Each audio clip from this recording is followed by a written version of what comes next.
여러분은 리프팅 하실 때 어떤 피부층을 타겟하시나요? 만약 이렇게 리프팅 받고 계셨다면 그냥 일시적으로 급한 불만 끄는 걸 수도 있어요. 자연스럽고 오래가는 리프팅을 받으시려면 꼭 이렇게 해보세요. 요즘 리프팅 시술이 정말 많아도 너무 많죠. 선택지가 많으면 좋기도 하지만 그만큼 고민도 많고 어렵게 느껴질 수 있을 거예요. 종류가 많을수록 쉽게 이해할 수 있는 방법이 있습니다. 이건 공부할 때도 마찬가지인데요. 바로 분류별로 나눠서 정리해 보는 거예요. 무슨 말이냐면 다양한 리프팅 시술들도 카테고리별로 나눠서 정리하면 훨씬 이해가 쉽고 선택도 쉬워집니다. 이때 어떤 기준으로 분류를 할 것이냐가 문제인데 제가 추천드리는 기준은 바로 타겟 피부층입니다. 우리가 알고 있는 리프팅 시술들이 모두 동일한 피부층을 타겟하고 효과를 내는 건 아니에요. 각 시술마다 원리에 따라서 주로 타겟하는 피부층과 그 깊이가 달라지는데요. 그럼 타겟 피부층이 왜 중요한 기준이 될까요? 현재 얼굴 처짐의 원인이 정확히 어떤 피부층이냐에 따라 가장 효과적인 치료가 달라지기 때문입니다. 문제가 있는 피부층 말고 괜히 엄한 피부층을 타겟하면 그냥 돈만 날리는 거겠죠. 자, 그럼 먼저 간단히 피부층별 리프팅 시술을 정리해 드릴게요.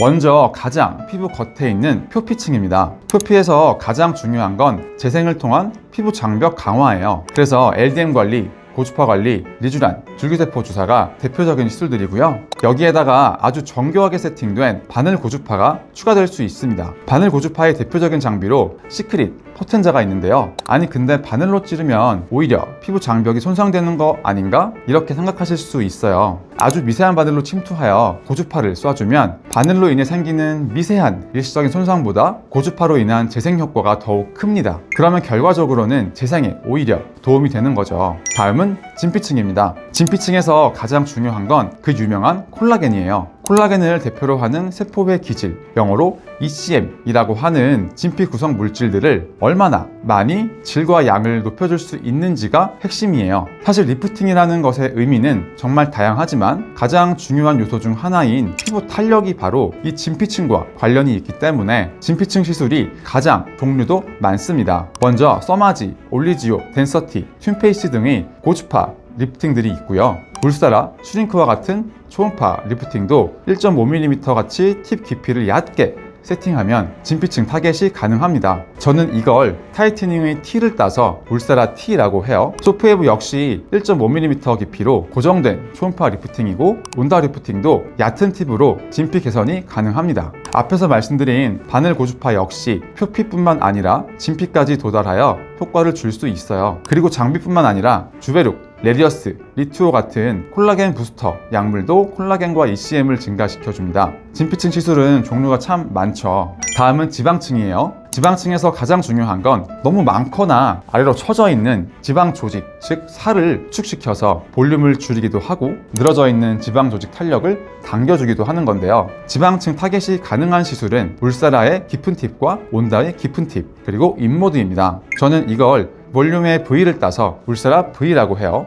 다음은 스마스라고 하는 근막층인데요. 근막층이 수축을 통해 턱 라인, 중안면, 눈가, 헤어 라인이 확 당겨지게 됩니다. 여기를 타겟할 수 있는 시술은 울사라, 슈링크가 유일해요. 당겨준다는 영어 단어의 리프트의 L을 따서 울사라 L이라고 합니다. 이 근막층은 얇기 때문에 정확히 초음파로 보면서 타겟하는 게 아주 중요해요. 그 아래에 근육으로 잘못 들어가면 통증이 커지고 그 위, 지방층으로 잘못 들어가면 원치 않는 페임이 생길 수도 있기 때문에 가장 정교하게 해야 하는 피부층입니다. 마지막으로 근육층인데요. 근육의 양을 줄여줄 수 있는 보톡스가 있고 근육의 수축과 이완을 조절할 수 있는 것이 EMS라고 하는 엠페이스 장비와 고주파 중 유일하게 근육까지 깊게 전달되는 RES 고주파라고 하는 시술이 있습니다. 자, 그럼 이제 이런 궁금증 생기실 수 있을 거예요. 과연 나는 어떤 피부층이 문제인 걸까? 그걸 알아야 시술 선택이 가능하겠죠. 사실 특정 피부층만 문제인 경우는 잘 없어요. 우리 피부는 모든 피부층이 함께 늙어가고 노화가 진행되기 때문이죠.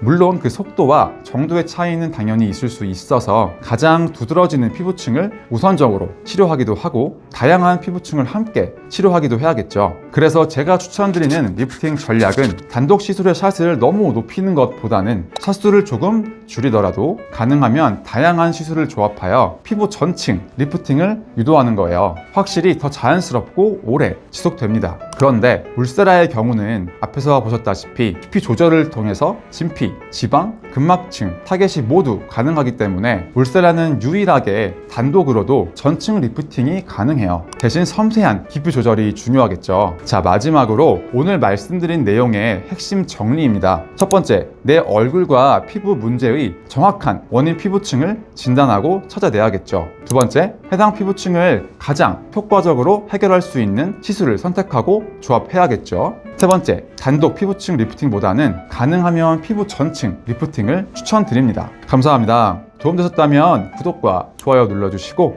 앞으로도 클래스가 다른 피부 정보 많이 올려드릴게요.